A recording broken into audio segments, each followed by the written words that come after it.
Padre, gracias por tu Espíritu Santo.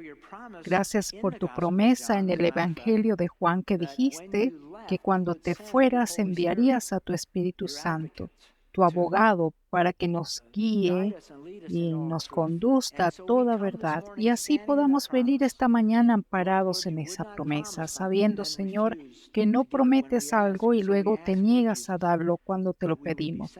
Así que te pedimos, Señor Jesús, que seamos sensibles a tu Espíritu Santo hoy mientras nos habla desde tu corazón de amor. Oramos por el ministerio de niños aquí al lado, esas pequeñas vidas preciosas, que el Padre los bendiga hoy una vez más, mientras los guían a un Salvador amable y amoroso. Y oramos todo esto en el nombre de Jesús, y todo el pueblo de Dios dice, amén. Gracias por estar aquí. Hoy estamos en el Evangelio de Juan, Juan capítulo 3, y si necesitas una Biblia te la encontrarán y la llevarán si levantas la mano donde estás. Y solo quiero darte una advertencia. Si alguien te pide que escribas al revés la palabra part en inglés, no lo hagas. Se convierte en trampa. Bien. En la lección de hoy, supongo que los discípulos veían venir una trampa cuando Nicodemo, gobernante de los judíos, va en la noche para entrevistar a Jesús. Estoy seguro de que pensaron que algo estaba mal. Juan capítulo 3, versículo 1. Había un hombre de los fariseos que se llamaba Nicodemo, un principal entre los judíos. Vino a Jesús de noche y le dijo, Rabí, sabemos que has venido de Dios como maestro, porque nadie puede hacer estas señales que tú haces si no está Dios con él. Ahora, si eres un estudiante de la Biblia desde hace mucho tiempo, el capítulo 3 de Juan es casi seguro que es uno de tus favoritos. Y aquí, de nuevo, este relato se encuentra solo en el Evangelio de Juan. En primer lugar, como trasfondo, ¿qué sabemos acerca de Nicodemo? Bueno, se nos dice que él era un fariseo y también que era un gobernante. Los fariseos era un grupo religioso que estaban comprometidos a obedecer la ley, la letra de la ley, los detalles de la ley, e instruir a la gente sobre esa ley y encomendarlos a hacer lo mismo. Era un grupo muy poderoso e influyente entre los judíos. La historia registra que durante el tiempo de Jesús había unos 6,000 fariseos en total. Pero Juan nos dice que Nicodemo también fue un gobernante. Ahora, casi todos los comentaristas toman esto para detallar que él era un miembro del Sanedrín. Este era un tribunal superior muy prestigioso en la tierra, el Tribunal Supremo entre los judíos, el único tribunal que podía juzgar casos importantes. Había 71 miembros elegidos para el Sanedrín y se les exigía que tuvieran 7 atributos: sabiduría, humildad, temor reverencial al cielo, aborrecimiento por el dinero, incluso por el suyo propio, amor por la verdad, amor por la gente, una gran y buena reputación. Y un miembro del Sanedrín no podía ser demasiado viejo o soltero o sin hijos cuando se le nombraba, porque se pensaba que alguien con una familia sería más comprensivo y misericordioso en las audiencias de los casos. Y debido a esto, dicho sea de paso, entre paréntesis, es por lo que creían que el apóstol Pablo había estado casado y tenía hijos porque era miembro del Sanedrín y no podría haber sido nombrado para la corte si no hubiera tenido hijos y haber estado casado. Es interesante, en el Talmud mencionan a un hombre llamado Nicodemón, y creen que es el mismo hombre, y el Talmud informa que era uno de los 3 judíos más ricos de Jerusalén. El comentarista Gill dice lo siguiente hablando de la hija de Nicodemo. Gill dice, y cito, hablan de su hija como extremadamente rica. Dicen que ella tenía para su dote de bodas 1,000,000 de denarios de oro. Ahora, el denario era el salario de un día, que son $160. En dinero de hoy serían 160 millones de dólares como dote de boda. El Talmud dice que sus muebles costaban 12,000 denarios de oro, que son 2 millones de dólares en muebles, y que ella pagó 500 denarios de oro por una caja de especias todos los días. Eso es $80,000 por día.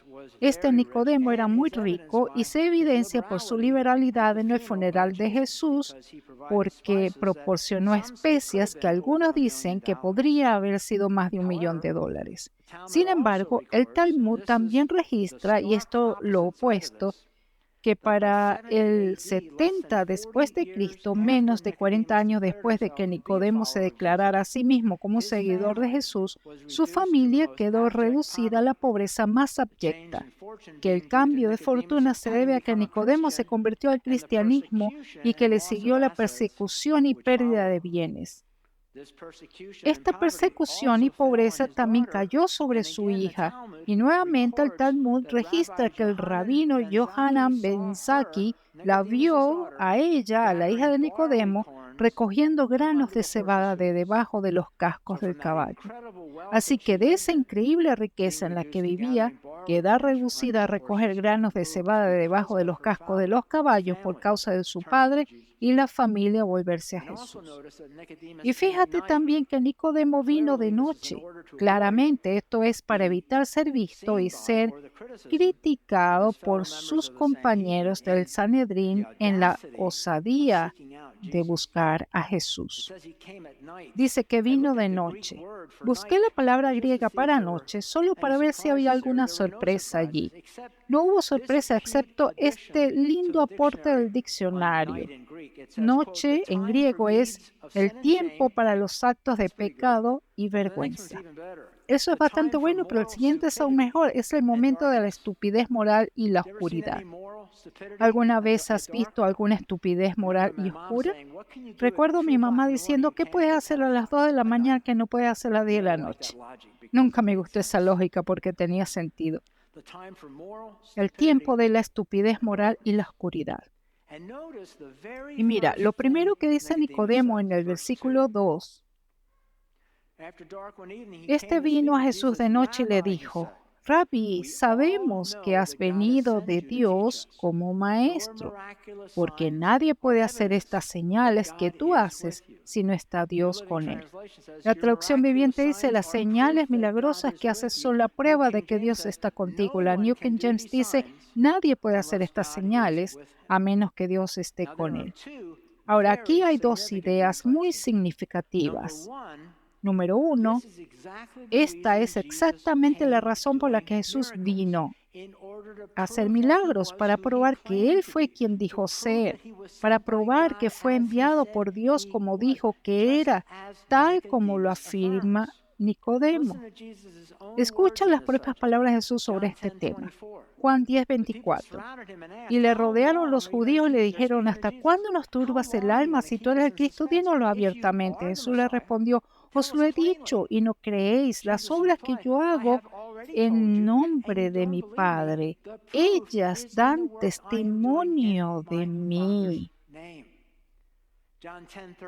Juan 10:37, unos versículos más adelante, Jesús vuelve a decir, si no hago las obras de mi Padre, no me creáis.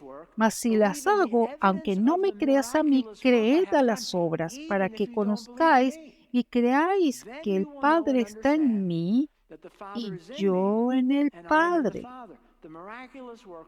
Las obras milagrosas eran para hacerles creer, aunque no creyeran en Él, que creyeran en los milagros que los señalan. En Juan 5:35, hablando de Juan el Bautista, dice Jesús, Él era antorcha que ardía y alumbraba, y vosotros quisiste regocijaros por un tiempo en su luz, mas yo tengo mayor testimonio que el de Juan, porque las obras que el Padre me dio para que cumpliese las mismas obras que yo hago, dan testimonio de mí, que el Padre me ha enviado. Escucha, y es por eso que tanta gente se desvía de este tema. ¿Por qué Dios no sana a todos hoy? Hay iglesias, hay personas que dicen que Dios todavía promete sanar a cada persona de cada enfermedad antes de que muera y deje esta tierra. Él sanará a todos en el otro lado de la vida, ¿verdad? Pero dicen que promete hacerlo aquí. Y miran los milagros de Jesús y dicen que la Biblia dice que Jesús es el mismo ayer, hoy y mañana. Sanó a todos y también sana a todos ahora. Pero pasan por alto el hecho de que acabamos de leer que estos milagros fueron asignados específicamente a Jesús durante ese periodo de 3 años en la tierra para probar que Él era quien decía ser. Era muy específico para ese periodo de 3 años y para esa razón específica.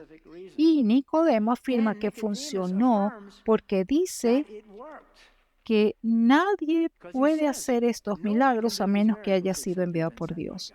Ahora, el segundo punto nuevamente es increíblemente significativo. Solo considera esto. Esta historia está al comienzo de los 3 años de ministerio de Jesús. Y sin embargo, incluso aquí, Nicodemo dijo, sabemos que Dios te ha enviado. Incluso en la antigüedad, estos líderes religiosos sabían que Dios había enviado a Jesús. Entonces, ¿cuál es el significado de eso? Porque ahí cambia el tema del líder religioso que se oponía a Jesús, de interesarse en la verdad y la teología, a interesarse en el poder y el dinero, porque no querían perder su poder. Así sería durante los siguientes 3 años. ¿Es una sorpresa? El amor al dinero es la raíz de todos los males. ¿Es una sorpresa? Y el hecho de que Nicodemo supiera que Jesús era enviado por Dios se refleja en el honor que le rinde a Jesús, porque Nicodemo llama a Jesús rabino. Ahora eso puede no significar mucho hasta que busquemos la definición, pero escucha la definición en griego, se pronuncia rabí, y en griego significa, esto es lo que Nicodemo llama a Jesús, significa mi grande, mi honorable, mi amo. Mi grande, mi honorable Señor, mi Maestro. Así llamó este líder religioso a Jesús.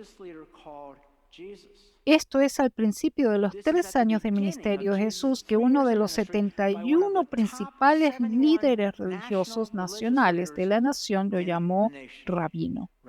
Y la respuesta de Jesús es muy directa, no una pequeña charla. Él carga desde el principio al decir esto en el versículo 3. Respondió Jesús y le dijo, de cierto te digo, que el que no naciere de nuevo no puede ver el reino de Dios. Nicodemo le dijo, ¿cómo puede un hombre nacer siendo viejo? ¿Puede acaso entrar por segunda vez en el vientre de su madre y nacer? Jesús respondió, de cierto te digo, que el que no naciere de agua y del Espíritu no puede entrar en el reino de Dios. Lo que es nacido de la carne, carne es, y lo que es nacido del Espíritu, Espíritu es. No te maravilles de que te dije, os es necesario hacer de nuevo. Hago énfasis en esa palabra, os es necesario hacer de nuevo. La respuesta de Jesús a Nicodemo fue como una bomba nuclear que hizo estallar todos sus archivos teológicos mentales, porque los judíos creían que el hecho de ser judíos le garantizaba la entrada al cielo. Ellos no tenían ningún problema. De hecho, se enseñaba entre los judíos que dado que descendían de Abraham, tenían automáticamente asegurada la entrada al cielo. De hecho, algunos rabinos pensaron que Abraham estaba de guardia en la puerta del infierno solo para asegurarse de que ninguno de sus descendientes entraran allí accidentalmente. Ahora bien, si Jesús hubiese dicho que todo gentil debía nacer de nuevo, Nicodemo lo habría entendido. Nicodemo sabía todo sobre el renacimiento en el judaísmo. Cuando un hombre de otra fe se convertía en judío y era aceptado en el judaísmo por la oración y el sacrificio y el bautismo, se le consideraba como un recién nacido. El prosélito que abrazaba el judaísmo, decían los rabinos, que eran como un niño recién nacido. Tan radical era el cambio que los pecados que había cometido antes de su recepción eran eliminados por completo porque ahora era una persona diferente. Incluso los líderes religiosos argumentaron que tal hombre podría casarse con su propia madre o incluso su propia hermana porque era un hombre completamente nuevo. Y todas las antiguas conexiones se rompieron y destruyeron. El judío conocía esta idea del renacimiento. Nicodemo lo entendió, el concepto del renacimiento, pero no para un judío. ¿Y de qué estaba hablando exactamente Jesús cuando dijo que debes nacer del agua y del Espíritu? Bueno, algunos dicen que esta agua es el agua de su nacimiento y se abre para entregarnos a este mundo. Podría ser. Algunos dicen que esta es el agua del bautismo, posiblemente. Algunos dicen que era al ser lavados por el agua de la palabra de Dios. Podría ser. Algunos dicen que esto apunta a Ezequiel 36. Jesús está apuntando a estos versículos y personalmente creo que esto es lo que se pretende. Tienes que decidirte. Esto es lo que dice Ezequiel 36, 25. Esparciré sobre vosotros agua limpia y seréis limpiados de todas vuestras inmundicias y de todos vuestros ídolos os limpiaré. Os daré corazón nuevo y pondré espíritu nuevo dentro de vosotros y quitaré de vuestra carne el corazón de piedra y os daré un corazón de carne. Y pondré dentro de vosotros mi espíritu y haré que andéis en mis estatutos y guardéis mis preceptos y los pongas por obra. Y luego Nicodemo responde diciendo, no entiendo lo que estás diciendo. Jesús señala algo más de lo que Nicodemo es consciente y cree, aunque no puede verlo. Jesús señala el viento en el versículo 8. El viento sopla de donde quiere y oyes su sonido, mas ni sabes de dónde viene ni a dónde va. Así es todo aquel que es nacido del Espíritu. Y sabes, muchas veces cuando estoy afuera y mi mente no está completamente ocupada en algo, una ráfaga surge del viento.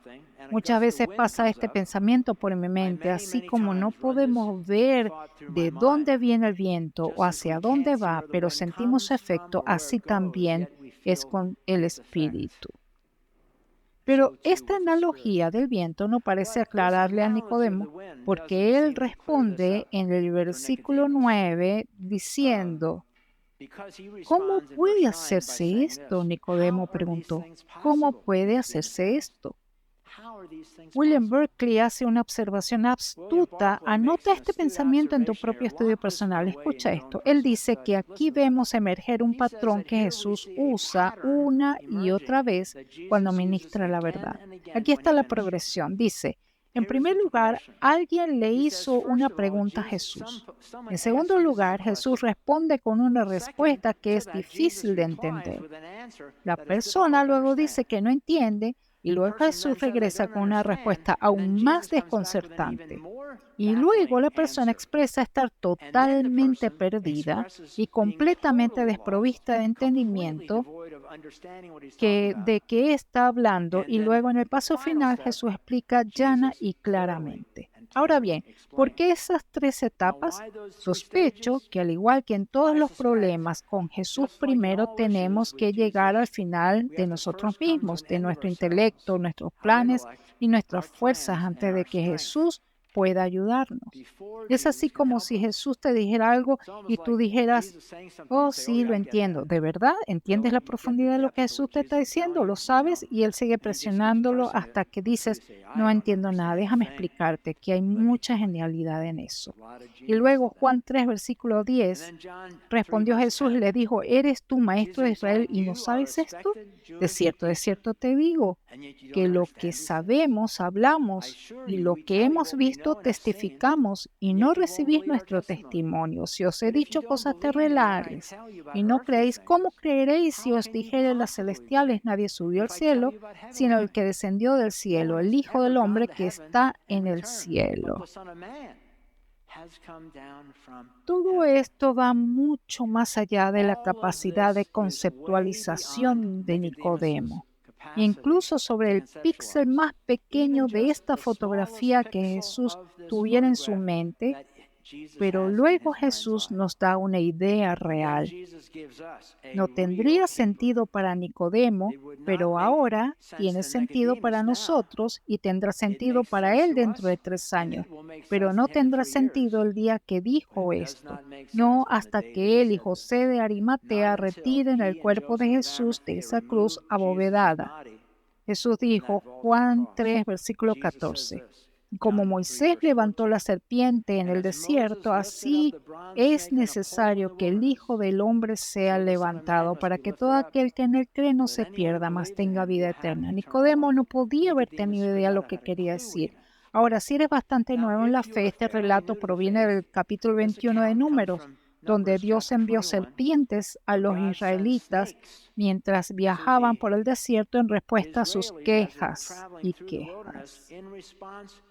Números 21, versículo 5. Y habló el pueblo contra Dios y contra Moisés. ¿Por qué nos hiciste subir de Egipto para que muramos en este desierto? Pues no hay pan ni agua, y nuestra alma tiene fastidio de este pan tan liviano. Y el Señor envió entre el pueblo serpientes ardientes. Los esposos, antes de que se quejen de la comida de su esposa, solo recuerden estar buscando serpientes en el suelo. Y el Señor envió entre el pueblo serpientes ardientes que mordían al pueblo, y murió mucho pueblo de Israel. Entonces el pueblo vino a Moisés y dijo: hemos pecado por haber hablado contra el Señor y contra ti. Me imagino serpientes por todas partes. Ruega al Señor que quite de nosotros esta serpiente. Y Moisés oró por el pueblo.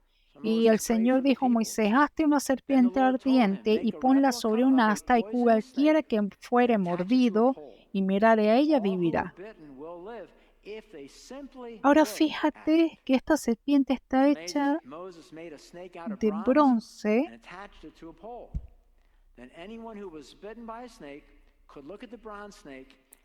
Ahora fíjate que esta serpiente está hecha de bronce. En la Biblia, el bronce está asociado con el juicio, por lo que esta serpiente no señala el pecado del pueblo, sino que este pecado está siendo juzgado. La serpiente de bronce es una imagen del pecado juzgado y presentado con la solución. ¿Te recuerda eso de otra situación donde nuestro pecado fue juzgado y tratado con una solución? Sí, la cruz, que apunta a Cristo. Siguiente imagen. Las similitudes entre la serpiente de bronce y Cristo y la cruz, ambos fueron levantados para salvar a los hombres de la muerte. Ambos fueron levantados para salvar a los hombres de las mordeduras de serpientes. Morder en su calcañar, decía. Ambos señalaron el pecado en un asta, ambos se trató de juicio, ambos exigía fe, ambos proporcionaron salvación gratuita. Y esto es tan claro.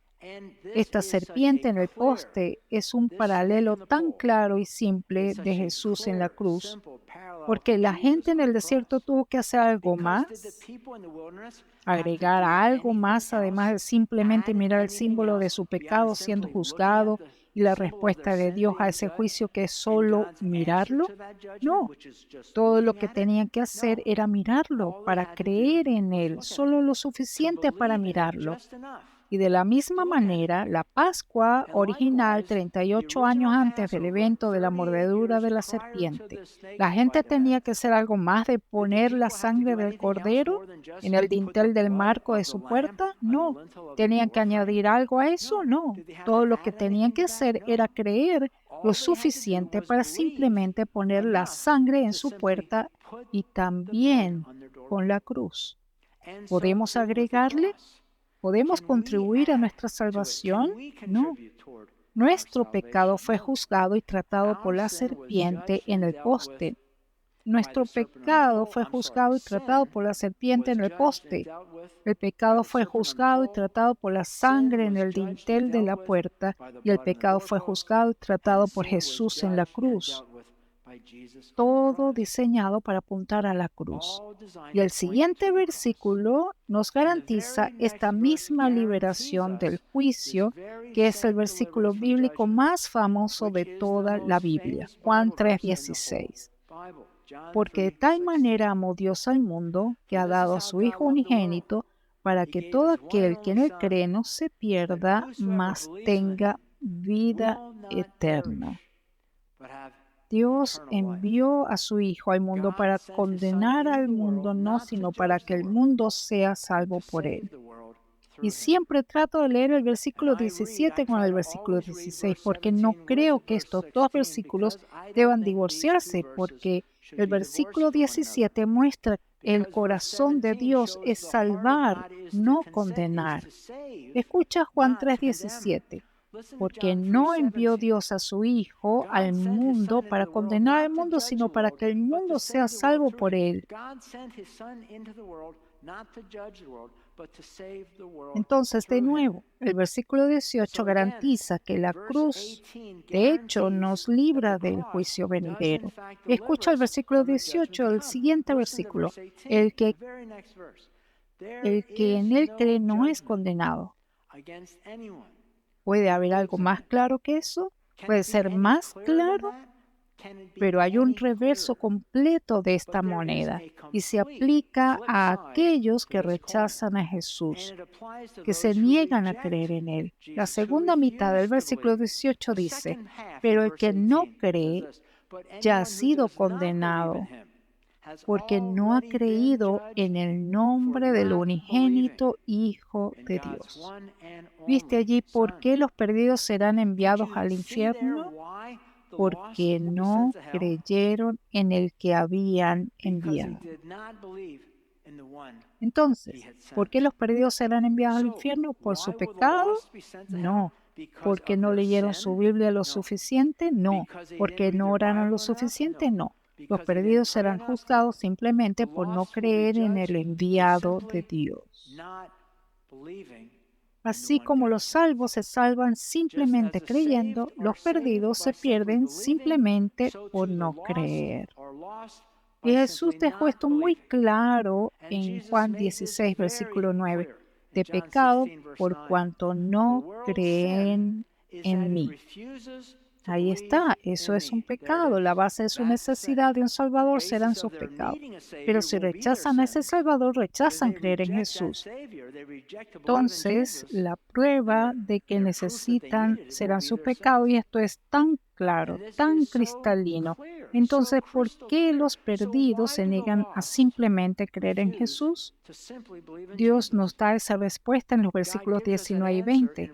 Y esta es la condenación, que la luz vino al mundo y los hombres amaron más las tinieblas que la luz, porque sus obras eran malas. Porque todo aquel que hace lo malo aborrece la luz y no viene a la luz, para que sus obras no sean reprendidas. Sabes, la gente me dice esto todo el tiempo. Muchachos que son honestos dicen que si alguna vez caigo de nuevo, no me verías en la iglesia. Es el último lugar donde quiero estar porque me siento culpable, me siento horrible. No cruzaré la puerta de una iglesia. ¿Por qué? Porque es una luz, es un lugar de luz y ellos quieren pecar en la oscuridad. Entonces, ¿por qué los no salvos siguen sin ser salvos? Jesús dijo claramente que aman la oscuridad más que la luz y notan que ven la luz, son conscientes de la luz, pero eligen vivir en la oscuridad en lugar de la luz. ¿Y por qué? ¿Por qué? Porque aman las tinieblas más que la luz, porque sus obras son malas. Al testificar hasta los perdidos, muchas veces los incrédulos plantearán una serie interminable de preguntas que dicen que tienen que haber respondido antes de poder creer. Pero la verdad es que para muchas de estas personas, si respondiste perfectamente cada una de esas preguntas, todavía no aceptarán a Cristo al final de eso. ¿Por qué? Porque el versículo 20, por esto, todos los que hacen el mal odian la luz y se niegan a acercarse a ella por temor a que sus pecados sean expuestos. ¿Hay algún pecado al que no quieren renunciar? ¿Hay algún ídolo que están protegiendo? ¿Algo que no están dispuestos a entregar? Es todo. Las preguntas son solo excusas, cortinas de humo para evitar que lleguen a este punto. Pero para aquellos que ya creen que lo contrario es lo verdadero, el verso 21 dice, mas el que practica la verdad viene a la luz para que sea manifiesto que sus obras son hechas en Dios.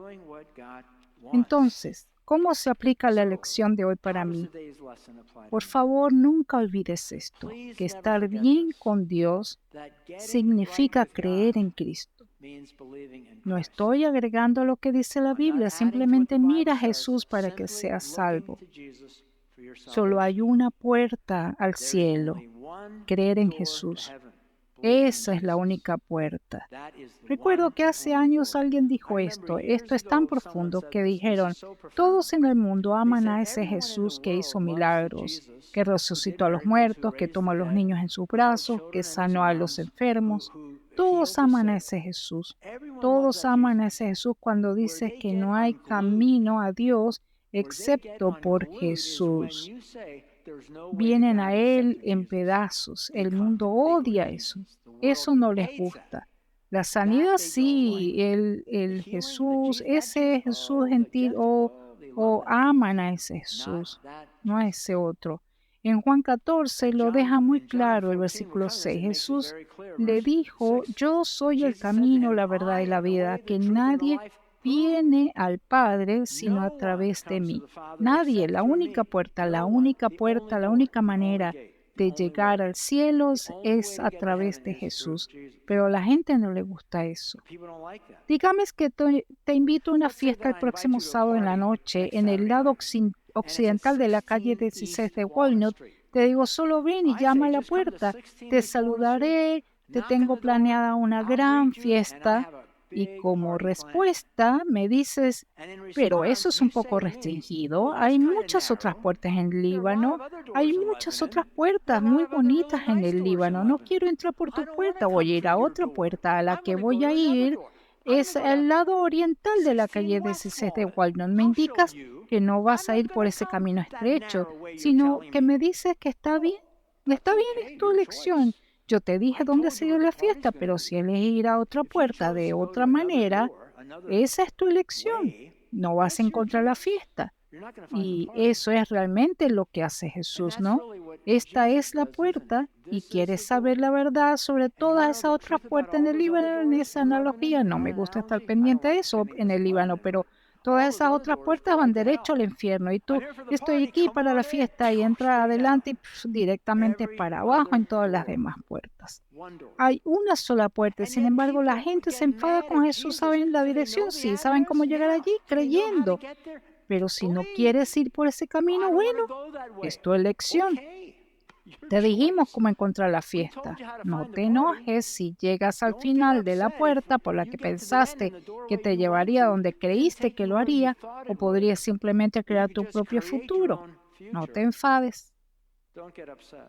Puedo contarte una historia de 2 minutos. Esto será un poco largo. Historia de 2 minutos. Cuando yo estaba en 8º grado, todos mis amigos de la iglesia tenían novia.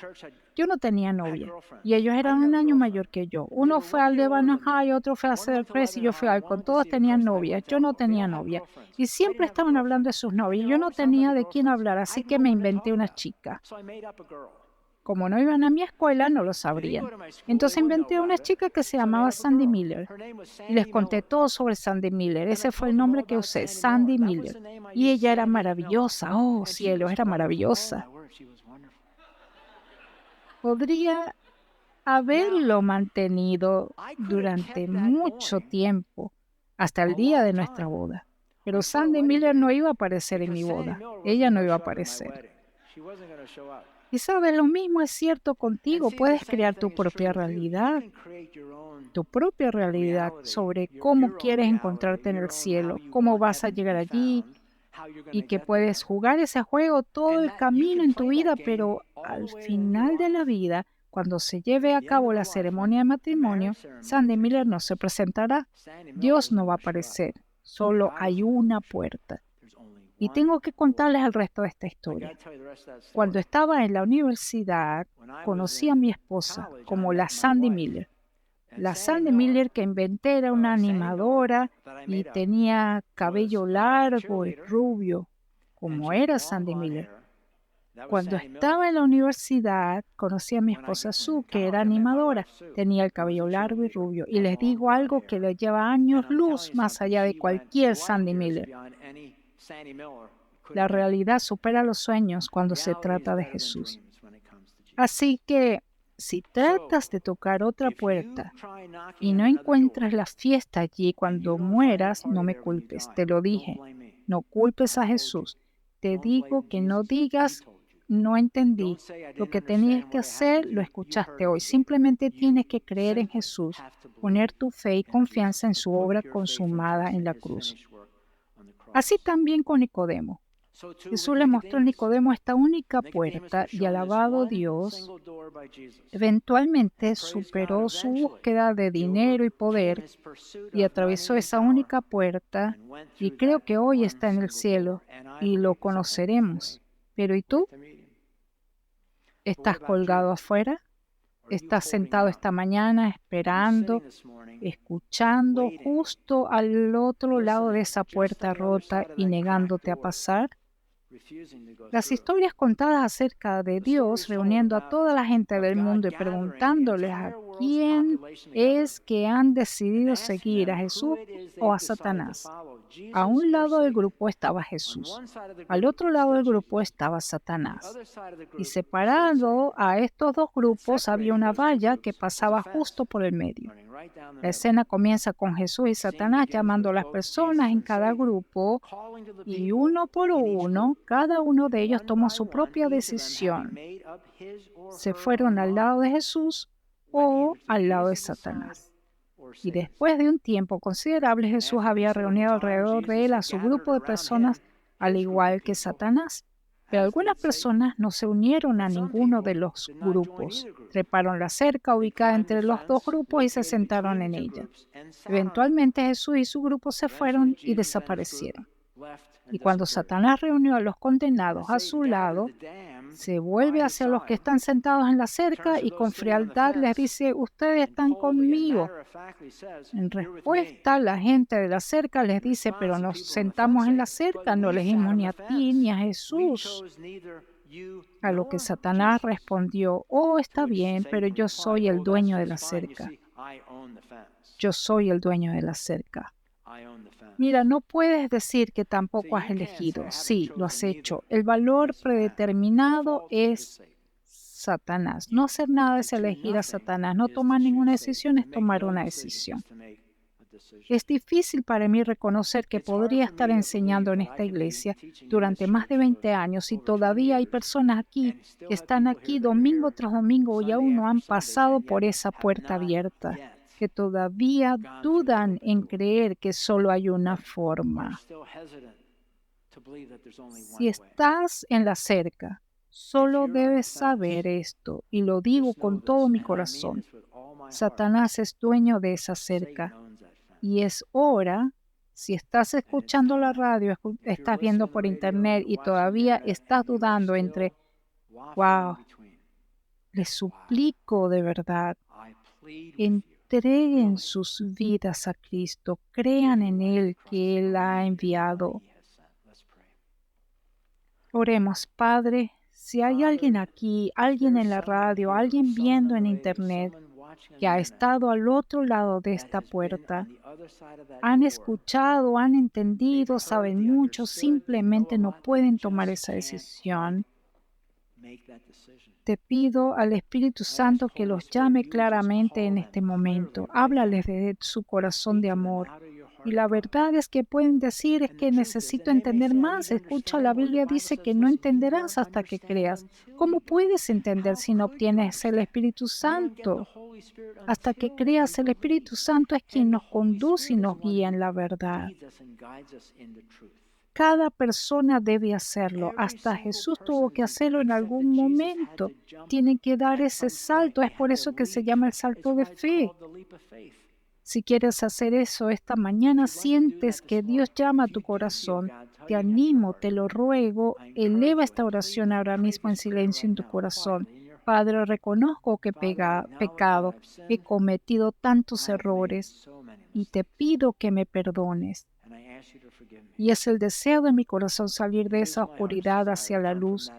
Y elijo creer que Jesús es quien dijo que era el Mesías, el Hijo del Dios viviente, y que murió en esa cruz, que su muerte pagó el precio que merezco para pagar, que pudiera ser perdonado, para poder ser redimido, para poder pasar la eternidad en el cielo contigo. Gracias, Jesús, por tu gran, gran amor por mí. Ahora, Señor, ayúdanos a todos a vivir vidas que te honren, que te agraden, que no desperdiciemos nuestras vidas en un esfuerzo en vano, sino que las empleemos en un esfuerzo por promover, fortalecer y agrandar el reino de Dios. Y oramos esto en el nombre de Jesús y todo el pueblo de Dios dice, amén, amén. Si te gusta la oración, recuerda que habrá gente para orar contigo, hombres con hombres, mujeres con mujeres. Por favor, pónganse de pie para la canción de cierre. Que Dios los bendiga a todos y cada uno de ustedes.